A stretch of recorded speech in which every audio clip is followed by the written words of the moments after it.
Өз-өзіңе сонша сенімді болсаң, саған Гу компаниясының жобасын берем. Күннің соңында өз идеяларыңды ұсын. Гу компаниясы. Бұл Гу Цзинің компаниясының жобасы ма? Жарайды. Жаңадан келген қыз, бер кел. Тырысып көр, мен саған тілекшімін. Кідіре тұрыңыз, не дегіңіз кеп тұр? Біз Гу компаниясымен көп жылдан бері серіктеспіз.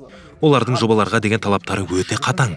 Ал бұл жоба болса, біздің дизайнерлер үшін нағыз азап. Біздің ұсынған нобайларымызды 10 реттеп қайтарған кездер есімде. Ситу мырза бұл жобаны аяқтай алған адамға 2 есе сыйақы төлеймін деді.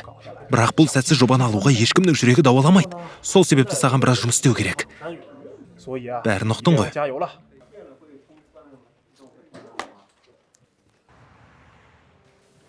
Фан ханым, жобаның болжамды эскизі дайын, өтінем қарап көріңізші.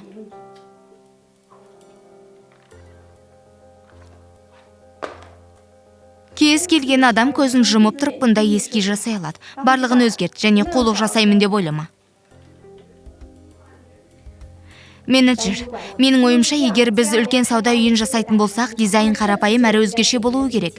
Ғимаратта балабақша болады. Бірінші қабатта жасағанымыз дұрыс деп ойлаймын, себебі балалар лифттен қорқады. Ал қарттар болса, жетер. Менің бұл сандырақты тыңдайтын уақытым жоқ. Мен жобаның мінсіз дизайнын қалаймын. Егер 3 күннің ішінде менің қалағанымды жасамасаң, сені басқа бөлімге жіберем. Маған жалқаулар керек емес.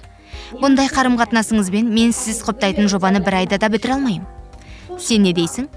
Жобаны әлі жасамадың, алайда осылай айтуға дәтің бар ма? Не шу?